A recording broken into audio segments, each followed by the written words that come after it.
Contexto Geral entrevista o consultor de economia e ex-secretário de Assuntos Econômicos do Ministério do Planejamento, Raul Veloso.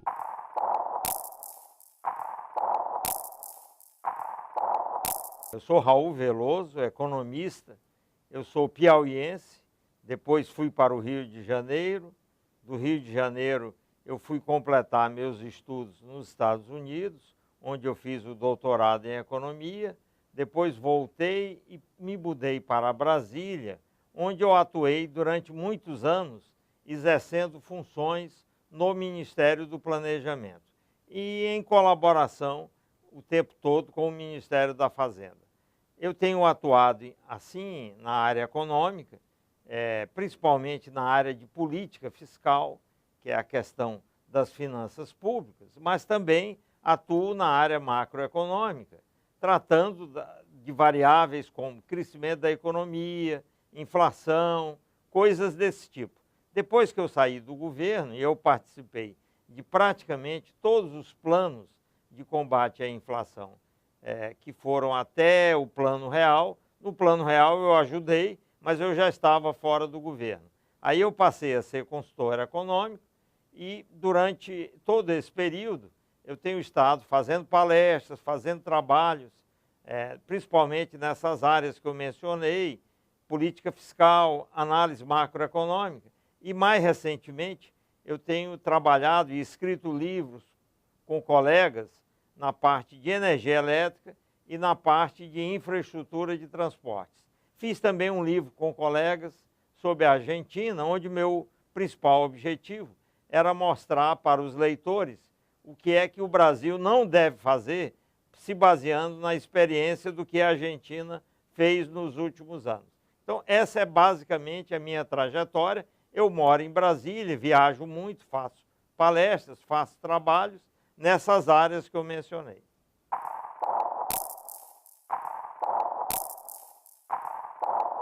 Os tribunais de contas, ele tem o papel básico de fiscalizar as contas do setor público. Aí depende da esfera em que você está olhando. União, estados, municípios.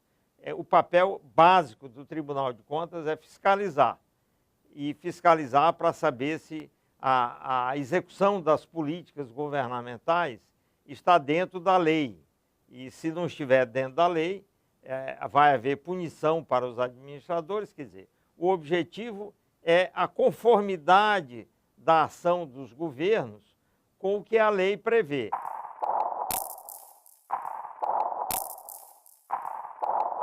O cidadão, ele, no Brasil, infelizmente, ele participa muito pouco do processo de acompanhamento, de avaliação do que os governos fazem e também da fiscalização. Nós não temos essa tradição.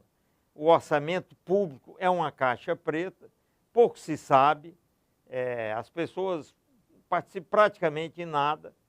O Congresso aprova ou não a proposta que o governo envia, altera a proposta que o governo envia. Minha sensação é que praticamente sem participação nenhuma da comunidade, das comunidades em geral. E eu sei que isso não é assim em outros países. Eu sei que na Inglaterra, por exemplo, há uma grande participação da população através de vários mecanismos que interferem, porque afinal de contas o orçamento está cuidando do dinheiro com que as pessoas contribuem através de seus impostos, e elas deviam participar mais desse processo.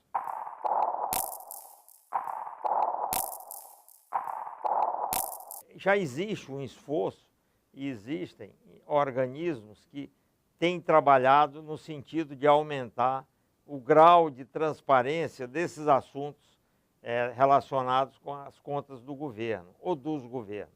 Já existe muito disso.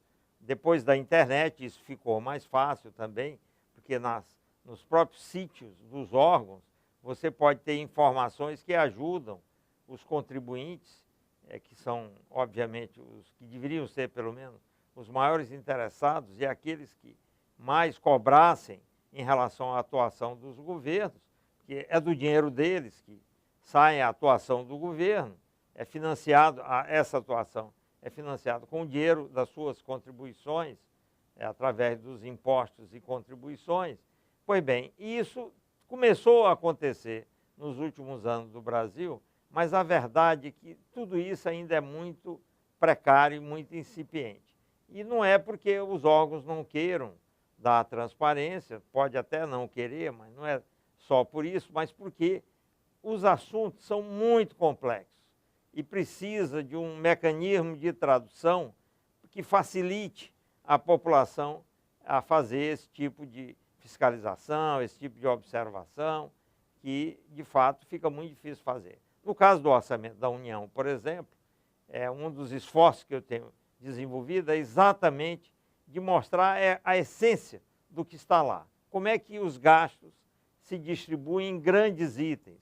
Não adianta mostrar lá tabelas gigantescas, volumes, livros gigantescos com informações, numa certa codificação, que as pessoas não conseguem entender. Eu acho que os governos deviam fazer isso, preparar esse trabalho de tradução de toda aquela numerologia numa forma mais simples, que as pessoas possam entender e que a partir daí elas possam discutir o que está acontecendo. Eu não sei se é porque muitas vezes não interessa muito ao governo do momento dar essa clareza maior no que está lá, mas o fato é que não adianta entupir esses portais de transparência de números se eles não aparecem de uma forma que as pessoas possam entender o que está acontecendo. No meu caso, como eu tenho estudado muito esse assunto do orçamento, é que nas minhas aparições públicas, nos artigos que eu escrevo na mídia, nas discussões que eu faço, é que muitas vezes eu procuro mostrar um pouco disso. Por exemplo, uma coisa que eu posso falar aqui, que deveria estar nesses portais todos, é que o grosso do dinheiro da União é gasto com previdência e assistência social. Isso são transferências de dinheiro que o orçamento faz para determinados contingentes de pessoas, que são os beneficiários desses programas de previdência e assistência. Mas nem os grandes números disso as pessoas sabem, as pessoas conhecem. Por exemplo, só para dar um número assim que começa a chocar, pegando os dados do ano passado, da execução do gasto da União, eu verifiquei que em 3 grandes itens, previdência, assistência e saúde, a União gastou metade do orçamento. Quer dizer, metade do gasto se destinou a 3 grandes itens. Aí depois que você vai olhar a outra metade, é que vai aparecer o gasto de pessoal, que tem um peso expressivo, eu não me lembro de cabeça do número, aparece também o gasto com outros gastos correntes, que é o chamado custeio do Ministério, mas o custeio não quer dizer necessariamente manutenção, luz, telefone, cafezinho, aluguéis, mas quer dizer também programas ou subsídios que o governo concede, ou programas de duração continuada, como, por exemplo, os programas de sustentação de famílias no esquema de reforma agrária. Aquilo é um dinheiro que é dado para aquele fim o tempo todo. A merenda escolar é um outro exemplo, que é um gasto que se repete com aquela finalidade de fornecer merendas. Tudo isso está no grupo outros custeios. E no final, quem fecha a conta, além de pessoal e outros custeios, é o item investimento, que é onde o governo faz as suas obras, por exemplo, na área de transporte, as rodovias, ou na área militar, por exemplo, a compra de navios, aviões, tudo isso aparece como gasto de investimento. Esse é o outro item que, na realidade, no caso do Brasil, tem um peso relativamente pequeno e é algo que deveria, eventualmente, aumentar. Então, se a população conhecesse pelo menos os grandes itens, ela poderia opinar se, de fato, essa distribuição é aquela distribuição que ela acha que deveria ser a ideal, ou se não, e a partir daí fazer perguntas como as seguintes: quantas pessoas se beneficiam desses programas de transferência de renda que eu falei, previdência, assistência social e no caso de pessoal? Quantas pessoas estão recebendo essas transferências, esses recursos? Isso pode ser, numa estimativa grosseira que eu fiz, mais de metade da população. E às vezes as pessoas não sabem disso, porque se ela for tentar verificar isso na discussão do orçamento de cada ano, nas leis relacionadas com o orçamento do ano, ou com a numerologia que aparece nos portais de transparência, ela não vai simplesmente descobrir nada. Enfim, falta um degrau de melhorar as informações que aparecem nesses portais para que a transparência seja uma transparência efetiva, que auxilie a população para saber o que está sendo feito do dinheiro dela. Inclusive para comparar com outros países, para ver se o Brasil é parecido com os outros, é diferente, se faz o mesmo tipo de coisa que outros países de renda semelhante à nossa fazem, como é que compara com países desenvolvidos. Enfim, tudo isso é uma questão que precisa melhorar para que você tenha, inclusive, mais legitimidade para a ação do governo, seja ele qual for que estiver no poder.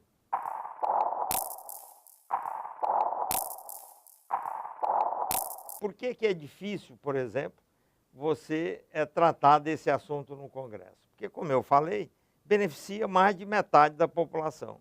Você imagina o peso dos eleitores, ou seja, das pessoas em condições de votar, que estará nesse grupo que é mais de metade da população. Os congressistas vão sempre resistir a querer discutir qualquer coisa que possa alterar esse quadro, com medo de estar desagradando eleitores em potencial que existem por aí e que, portanto, venham a criar alguma resistência em relação a esses parlamentares. Então, em tese, é muito difícil. Aí, inclusive, este é que eu acho que é um grande problema de ter uma estrutura orçamentária como a nossa. Por quê? Porque os políticos são muito tentados a querer agradar esse segmento, ainda que não seja necessariamente o melhor uso do dinheiro público, mas pensando nos eleitores em potencial. E, da mesma forma, as pessoas que são capturadas por esses benefícios podem atuar no sentido de não querer perder essas vantagens e comecem a escolher os parlamentares que elas acreditam que são os únicos que podem contribuir para a manutenção delas.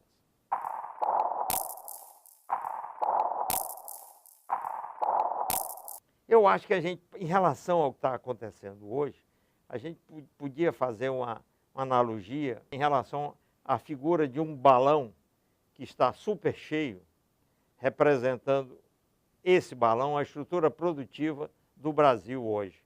Esse balão recebeu muito gás nos últimos anos, está hoje super cheio, ele tem um vazamentozinho que está viabilizando um pouco o processo de evitar a sua explosão. Esse vazamento é a possibilidade de você atender essas pressões, que é o gás, da demanda da população, através de importações. Mas, enfim, essa é a situação em que nós estamos.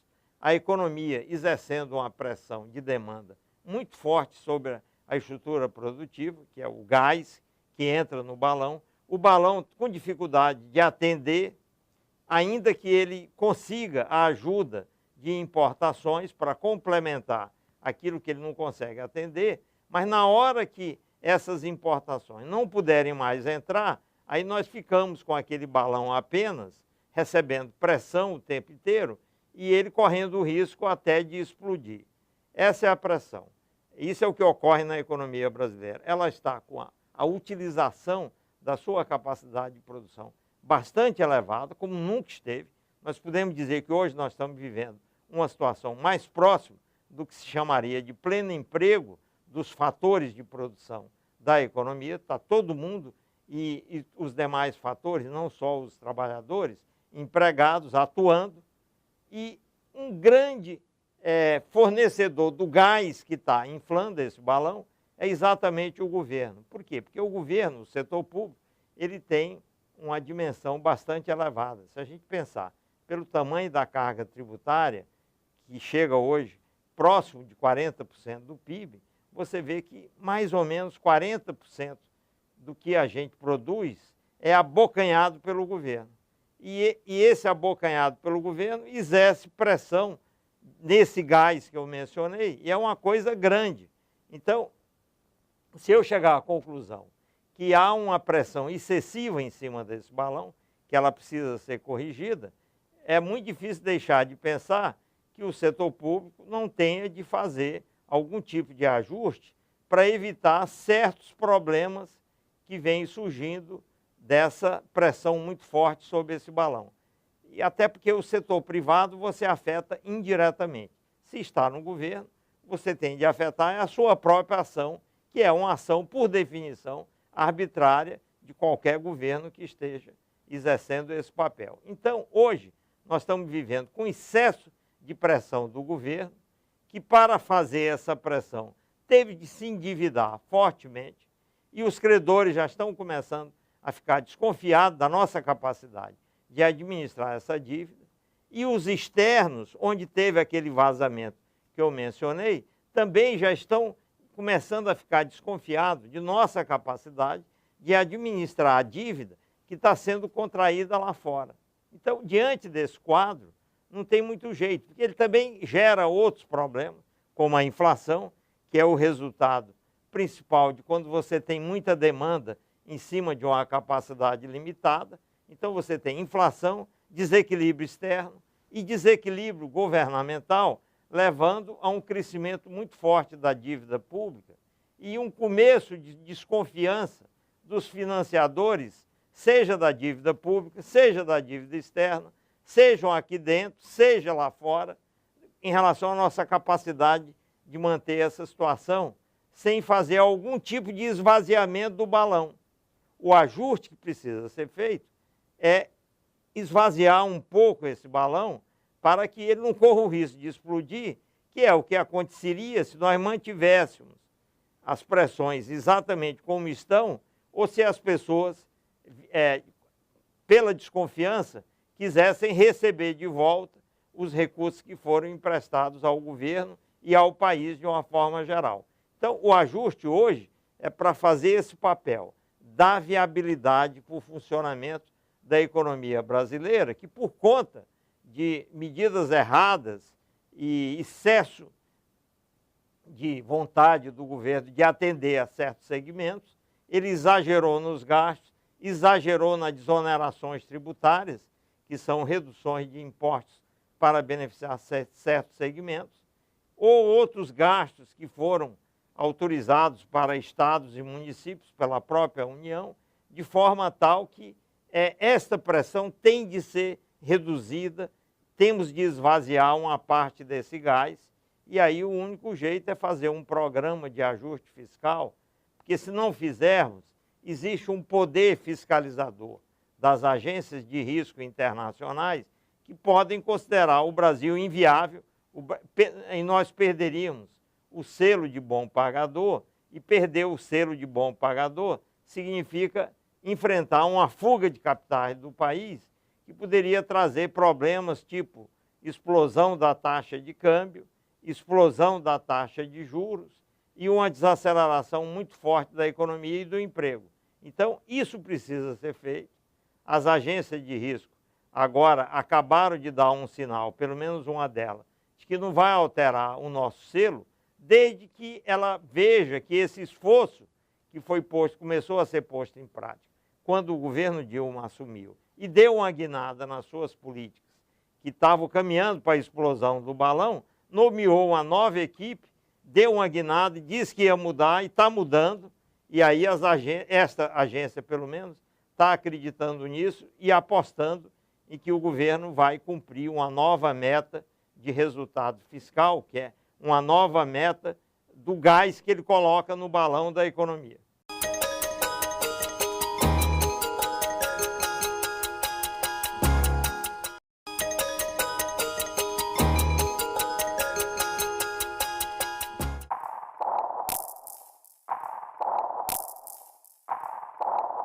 No geral, eu penso que o que está sendo feito é o correto, no sentido de escolher uma meta factível de esvaziamento do balão, que possa ser realizada, apesar das dificuldades, porque você acaba mexendo naqueles privilégios ou naqueles benefícios que eu mencionei do orçamento, e vai ter a resistência de quem vai ser afetado, seja por manifestações, seja através dos representantes no Congresso, claro, vai ter resistência, mas o que tem de ser feito é isso. Por que eu acredito que vai funcionar? Primeiro, porque, de fato, do que está sendo feito, eu acho que uns 20% é que depende do Congresso.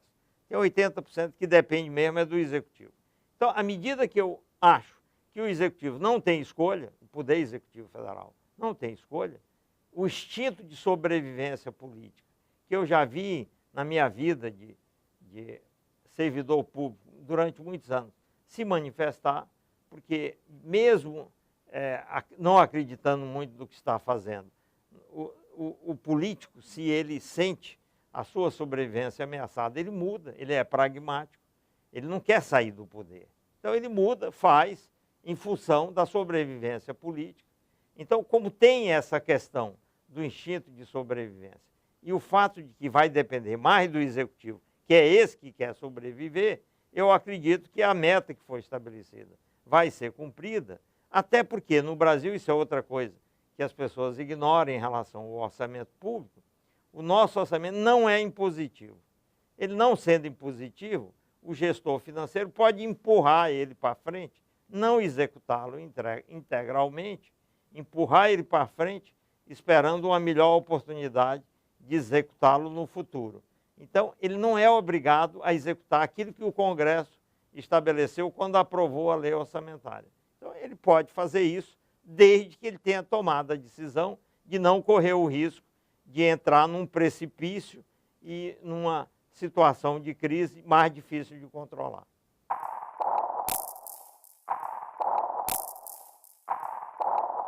É muito difícil a gente falar em hipóteses de outros dirigentes, como é que poderia ter sido, por uma razão óbvia e simples. Nós estamos falando de uma situação que envolveria tantas mudanças que o resultado final fica praticamente imprevisível. Algumas coisas, contudo, a gente pode dizer, eu penso que o ajuste que teria de ocorrer de qualquer forma, porque o balão estaria cheio do mesmo jeito e precisaria ser um pouco esvaziado, esse ajuste poderia ser menor e mais diluído no tempo, porque a gente tem aí uma questão também muito de credibilidade. Quer dizer, um governo novo, com maior credibilidade, fosse ele qual fosse, não precisa ser essas figuras que a gente sabe que eram o candidato e o outro ministro está fazendo. Qualquer novo que representasse um sinal de mudança para melhor, ele teria naturalmente uma maior confiança das agências que julgam o que nós estamos fazendo e poderia propor um programa menos intenso e mais diluído no tempo. Sem dúvida alguma poderia. Mas isso não muda o fato de que esse ajuste teria de ocorrer em algum momento, porque o risco de explodir o balão, ele continuaria a existir. Por quê? Porque o balão está muito cheio. Ele pode demorar para ser esvaziado, mas ele teria de ser, pelo menos parcialmente esvaziado, até que certas mudanças ocorressem e tornassem a situação mais sustentável. Por exemplo, quando eu falo do esvaziamento, estou falando do esvaziamento do gás que vem do setor público. Esse gás teria de ser substituído por um gás que pudesse ser mais facilmente administrável no futuro. Como, por exemplo, o gás que viria da demanda externa, das exportações que nós fazemos, das vendas que nós fazemos para o exterior. Se viesse mais gás de fora no lugar do gás do governo, você teria condições de manter essa situação, uma situação de equilíbrio por mais tempo. Por quê? Porque esse gás que viria do lado das exportações traria com ele dólares que poderiam ser usados para importar mais produtos e por aí ampliar um pouco esse balão que está ameaçado pela procura de fora. Esse é um exemplo. Outra coisa que teria de ocorrer é uma mudança saindo do excesso de consumo, que o tipo de gás que também tem vindo muito é o gás do consumo. Nós precisamos pôr no lugar dele o gás do investimento. O investimento amplia o tamanho do balão. A gente pode ampliar o tamanho do balão investindo mais, ampliando as fábricas, ou trazendo produtos de fora que se somem aos que são produzidos internamente. Nós teríamos de colocar mais gás pelo lado do investimento para ampliar o tamanho do balão. Tirar o gás que consome e colocar o gás que investe de forma tal que a gente pudesse ter uma situação mais sustentável. É claro que, para fazer isso, não poderia ser do governo, a não ser que o governo ajustasse os gastos que não são investimentos para colocar investimento no lugar. Fora isso, terão de vir do setor privado. E para o setor privado acreditar, é preciso que o governo apresente um quadro mais claro do que ele está fazendo, ofereça reais perspectivas para que esses investimentos possam se viabilizar nos negócios de venda dos produtos que vierem com eles. Enfim, há uma questão também de confiança para os investidores poderem direcionar seus recursos para uma produção interna maior. Então é isso. Um governo com mais credibilidade, obviamente, facilitaria esse serviço. Não é por outra razão que o Levi teve de apresentar um programa bastante ambicioso de esvaziamento dessa parte do gás, porque ele não tinha outra escolha. Com a baixa credibilidade do governo, o ajuste que ele tem de fazer seguramente é maior do que se o governo fosse mais crível.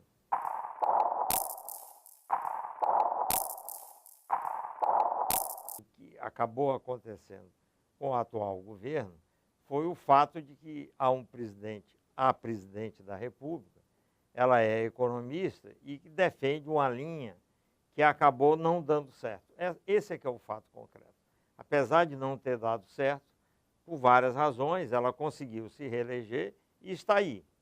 Agora, este, para mim, é o problema principal. A política errada que foi seguida em função de uma visão que predominava na cúpula do governo, principalmente na própria presidente da República. Ora, será que um maior diálogo dela com outros economistas, com outras pessoas, teriam feito com que ela mudasse? Eu tenho um pouco de dúvida. Ela sempre demonstrou muita firmeza nas suas convicções, ainda que, a meu ver, erradas. Mas, enfim, esse é o problema de você ter uma pessoa que é economista e, ao mesmo tempo, é eleita por uma função desse tipo. Eu acho que, por exemplo, para ficar mais ou menos na mesma área e no mesmo partido, esse problema não havia em relação ao Lula. Porque como o Lula não era economista e não tinha, assim, maiores convicções sobre o que fazer na economia, ele ouvia mais as suas assessorias e, dentro de suas assessorias, eu sei que havia posições divergentes, havia debate, e ele é que no final tinha de tomar a decisão que lhe parecia mais adequada depois de ouvir todo mundo. Eu já vejo o governo Dilma algo como o samba de uma nota só, que desafinou no resultado final do primeiro mandato, conseguiu ser reeleito e agora está tendo de dar uma guinada, acredite ou não no que está sendo feito na guinada. Eu considero agora esse problema de fazer algo em que ela talvez não acreditasse ou nem acredite hoje, um problema menos sério, porque ela sabe que não tem escolha, porque já deu errado e ela vai ter de aprender com o processo de mudança e ver se ela vai se ajustar a uma nova forma de pensar.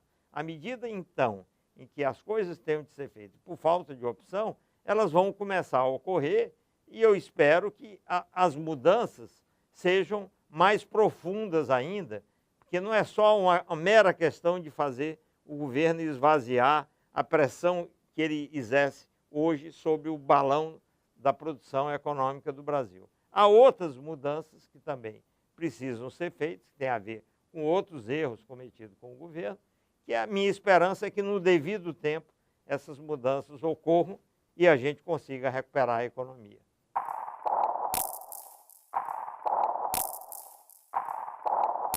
Então, veja, se eu estou falando que tem de investir mais, em vez de consumir, é a mudança do modelo que estava aí, talvez a principal que tenha de ser feita, eu tenho também de dizer quais são os setores onde esse investimento deve se concentrar. E hoje eu penso que não há dúvida, né, em boa parte dos economistas, que esse setor se chama infraestrutura. Porque a infraestrutura é um setor que, se não for contemplado com investimentos, não tem como eu importar.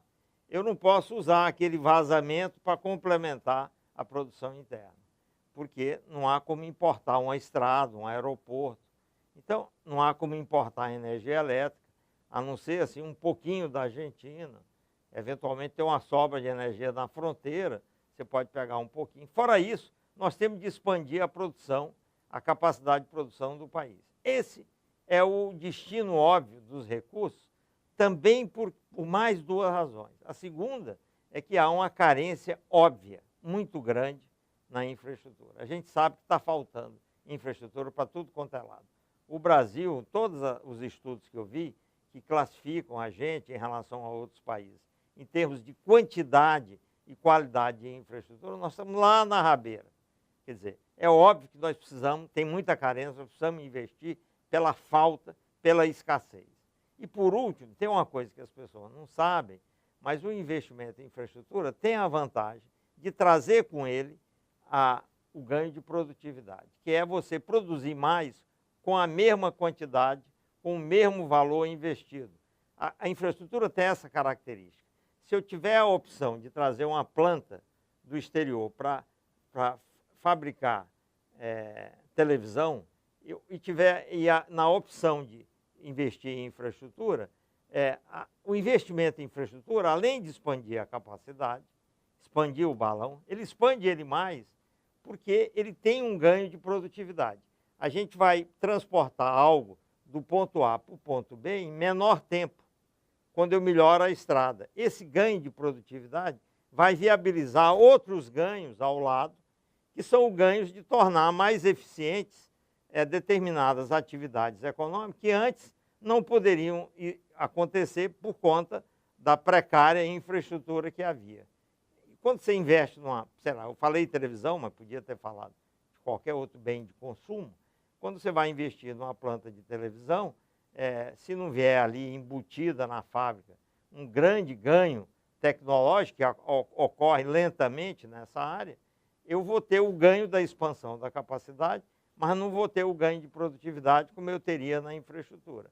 Então, seja porque a carência é óbvia, seja porque eu não posso importar, seja porque eu tenho um ganho de produtividade, a infraestrutura é o candidato para liderar um processo de retomada do investimento no Brasil.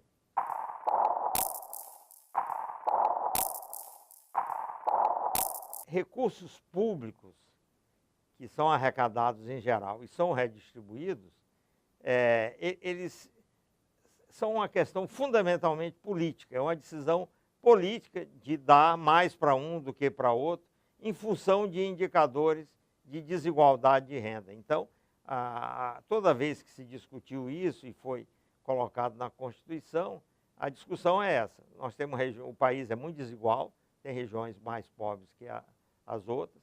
Se você for deixar cada região receber os recursos que a sua atividade ali, aquilo que acontece no seu território, gere de receita através do sistema tributário, provavelmente você vai ter uma distribuição que será tão desigual quanto a desigualdade que existe na economia nos vários estados, municípios, o que seja. Então, o que se procura nessa hora é, ao fazer a redistribuição de parte dos recursos que são arrecadados pela União, fazer uma distribuição levando em conta isso, dando mais para quem é mais pobre e menos para quem é mais rico. É isso que tem acontecido, sempre foi assim, isso que é feito. É muito difícil julgar se tem de dar um pouco mais para cá, um pouco mais para lá, tirar um pouco mais daqui, um pouco mais dali, porque essa é uma questão que não tem uma lógica, é uma racionalidade, é simplesmente uma decisão de dar um pouco mais daqui, um pouco mais dali, é uma decisão política que vai depender da força política que vai estar dentro do grupo de representantes do povo que for tomar a decisão em cada momento.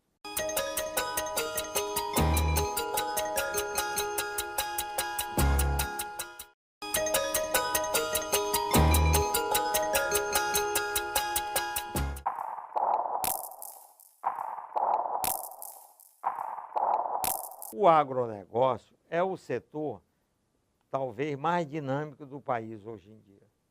Então, é um setor que tem de ser respeitado, tem de ser louvado, porque ele foi capaz, ao longo dos anos, de superar uma série de dificuldades em termos de competir com o exterior, etc., através de pesquisas e depois por incorporação de tecnologia de fora, que permitiram que a gente produzisse muito mais com os mesmos recursos e, graças a isso, nós temos tido uma receita de exportação bastante elevada e que tem ajudado a gente a financiar os vazamentos, que são as importações, que eu havia mencionado anteriormente. O agronegócio é onde nós temos as grandes vantagens, porque é a nossa dotação de recursos naturais, que permite que a gente seja, em princípio, competitivo e muito mais pelo esforço que nós temos feito para desenvolver tecnologias. Basta pensar aqui na produção de soja no Cerrado. Era algo que não era possível há uns anos atrás. E hoje, graças a... Quer dizer, não adianta só eu ter a terra, ter o Cerrado, em condições de produzir soja. Eu preciso produzir a um custo competitivo. Então, o agronegócio devia ser reconhecido, muito mais do que é, como o grande motor da economia brasileira nos últimos tempos. E tem de pensar também que ele poderia ser um motor ainda mais importante se nós não tivéssemos uma infraestrutura de transportes tão precária, que é o tema que eu mencionei, que na hora que você conseguir melhorar essa infraestrutura, investir mais em infraestrutura, nós vamos ter um outro salto nas possibilidades do agronegócio gerar receitas de exportação no Brasil.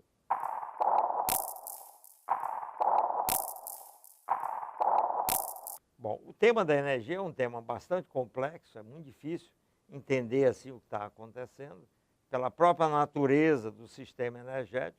Eu estou falando aqui de energia elétrica. E o que ocorre hoje? Qual é o grande risco que existe hoje? E depois eu falo um pouco sobre o que levou a isso. O grande risco que existe hoje é um colapso do sistema energético do país. Que é o quê? O que é o colapso? É uma sucessão de apagões que ocorram porque o sistema não está dando conta de atender a demanda e as autoridades, aqueles que cuidam do sistema, continuam insistindo em fazer com que esse sistema atenda essa demanda. Ele não atua para diminuir a demanda. Não atuando para diminuir a demanda, você quer atender com um sistema que não está dimensionado para aquilo. De novo, é a história do balão. Quer dizer, você encheu muito de gás o balão começa a querer esgarçar e a vazar ar por tudo quanto é lado. É isso que é o risco que nós estamos correndo hoje no Brasil. Por quê? Porque a demanda cresceu de uma forma incompatível com o crescimento da oferta.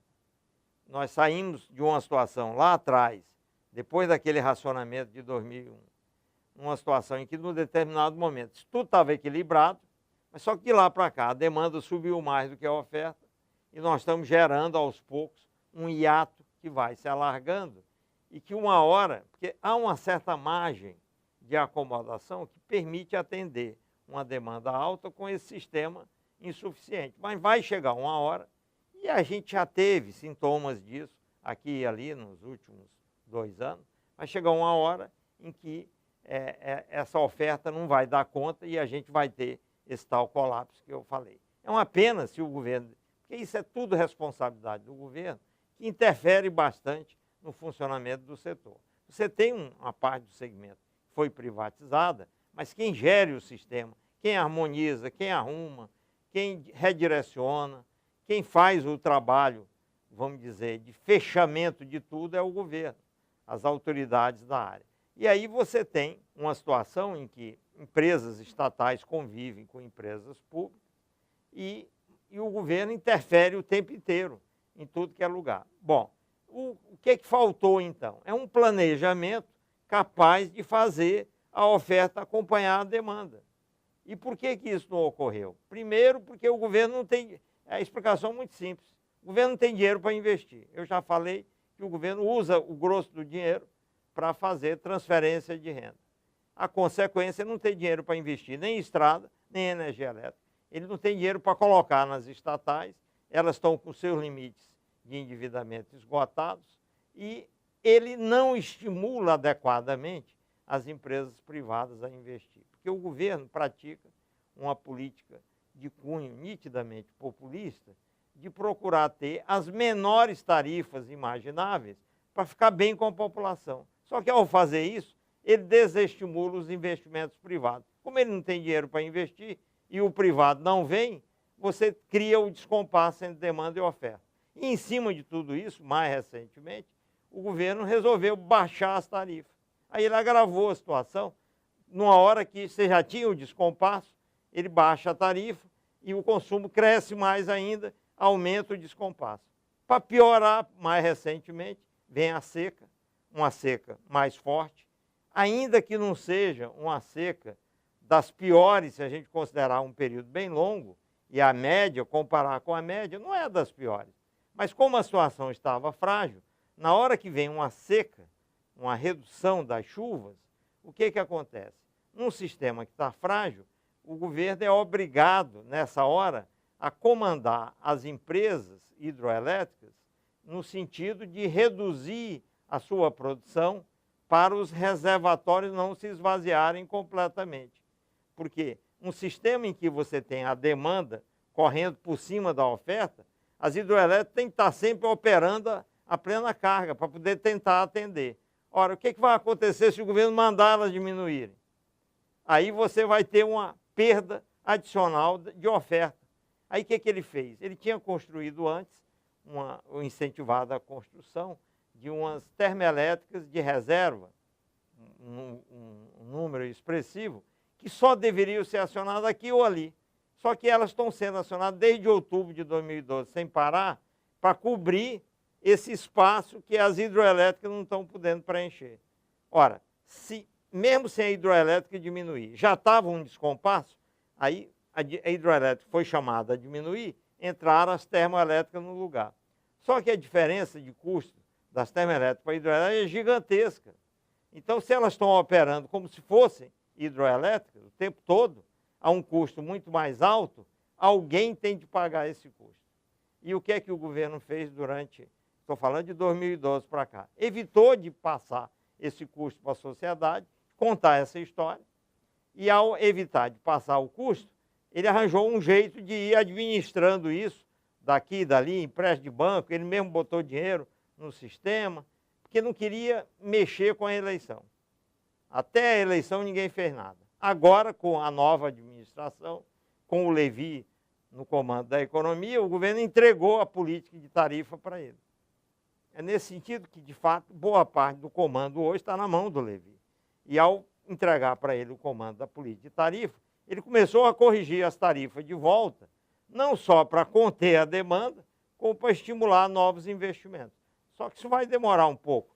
Você contém a demanda e gera mais receita para pagar aquele custo mais alto, mas já com um certo atraso, o que significa que a gente está aí correndo no tempo atrás de tapar esse buraco que vem dessa fase em que foi feito isso que eu expliquei e esperar que a gente consiga chegar num momento em que demanda e oferta se aproximem mais e não tenhamos esse colapso. Óbvio que isso vai depender de chuva, isso vai depender de outras hidroelétricas entrarem em operação, muitas delas estão falhando e não estão entrando, enfim, de variáveis que não estão muito claras ainda, para ver se nós vamos evitar um colapso, uma sucessão de apagões. O racionamento, que é uma coisa que o governo foge, de que o governo foge o tempo todo, para não se confundir com o racionamento do governo Fernando Henrique, era uma solução na medida em que ela contém o consumo e aproxima demanda e oferta pelo lado de reduzir o consumo, independentemente do que vier por efeito do aumento de preço. Só que, aos poucos, o racionamento vai até perdendo a chance de ser implementado, porque a gente pode ter o colapso, e aí, antes do racionamento começar a operar, e aí não tem para onde correr. Aí a gente vai ter de enfrentar essa situação de colapso. Ou não, supõe que chove muito mais na seca, como é que pode chover muito mais na seca? Não sei, só se Deus for brasileiro.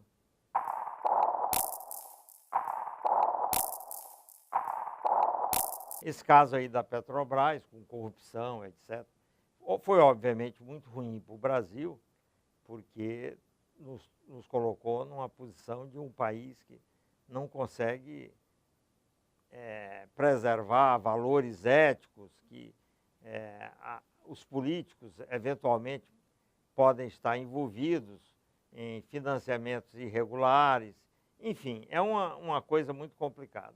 E eu não preciso me estender muito sobre isso, quão complicado isso é.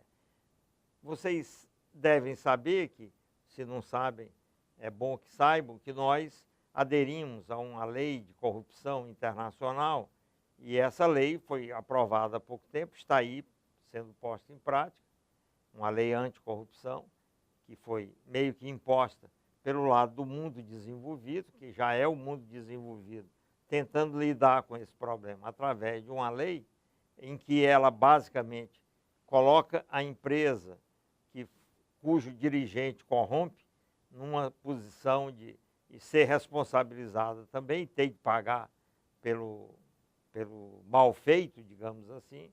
E tem algo mais importante ainda que foi feito aqui, que foi a aprovação do instituto, que já existia em outros países, que é a possibilidade da delação premiada. Porque isso permite que as coisas sejam descobertas, o delator ele ganha um benefício, diminui a sua penalidade, desde que ele denuncie comprovadamente quem está corrompendo. Ou seja, graças a esse tipo de coisa, que veio evoluindo aí ao lado, que é essa legislação e esses instrumentos de combate à corrupção, nós podemos hoje estar aí nessa situação de identificar culpados, de caminhar em processos que podem demorar, mas vão levar a punições. Então, nesse sentido, apesar de ser muito ruim, a gente pode dizer que a solução já está sendo encaminhada. E isso vai significar, em algum momento, esse negócio de corrupção, pelo menos a grande corrupção, vai acabar no Brasil, e isso é um bom sinal. Agora, do outro lado, enquanto esse processo está rolando, como ele ocorreu especificamente no caso da Petrobras, que é a maior empresa do país e que tem um peso muito grande nos investimentos do país, fala-se que o peso dela é 10%, eu não sei onde acharam esse cálculo, nunca vi, mas é algo importante. E tem muitos setores que estão ali interligados com a Petrobras, que também vão ser, vamos dizer assim, desacelerados nesse processo.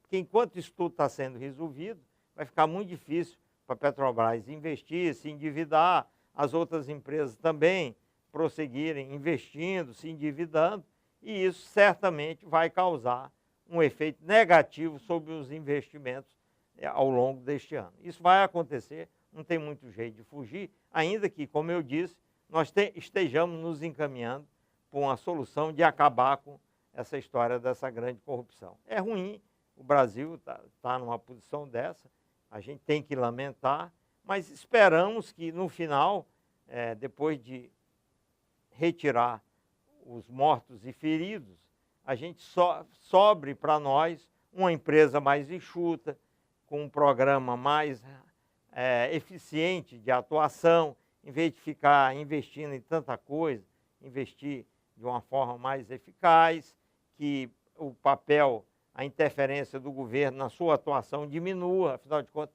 é uma empresa que tem ações vendidas ao setor privado, enfim, vamos esperar que é ruim, mas como nós estamos encaminhando uma solução, que essa solução venha o quanto antes, e aí a gente possa depois sair dos escombros de uma forma mais produtiva.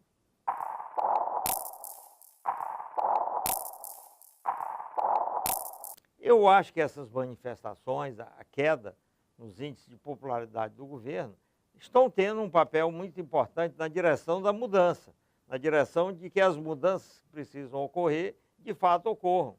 Não há outro caminho, quer dizer, as manifestações é a população dizendo para o governo, ó, você errou, você foi reeleito, governo, você agora tem de mudar, porque se você não mudar, nós vamos continuar cobrando, vamos continuar nos manifestando E eu não sei onde isso vai dar, que a gente não sabe onde isso vai dar.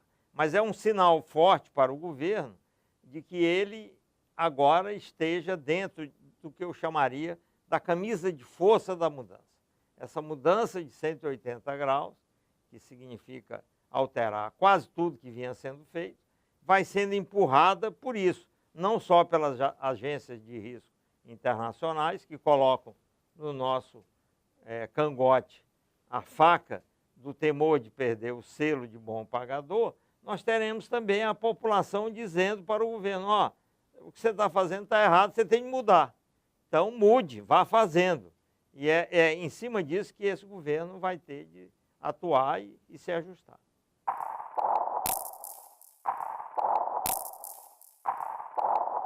Em suma, o que nós estamos vivendo hoje no Brasil é um momento muito importante de transição entre uma tentativa de construir uma sociedade de consumo, vamos dizer, além do limite do que seria possível, para uma sociedade mais equilibrada, que pense mais em fazer um esforço interno de construção de uma economia mais sólida, mais produtiva, mais eficiente, e que, se não puder fazer tudo num curtíssimo prazo, possa, dentro de um prazo razoável, fazer algo de bem para a população, algo de bom para a população, que seja mais sustentável. Acho que essa é a grande mensagem do momento que nós estamos vivendo. Felizmente, o sistema político que nós temos está permitindo que as mudanças se encaminhem. Quer dizer, eu acho que está tudo dentro do que a gente esperaria que um bom sistema criasse e detonasse certas mudanças. A questão agora é a gente esperar que os nossos dirigentes tenham o juízo suficiente para entender esse recado, o recado da mudança, e consigam, aos poucos, trazer para o Brasil um outro mundo, uma outra economia, que pense mais no bem-estar da população e menos nos seus interesses específicos.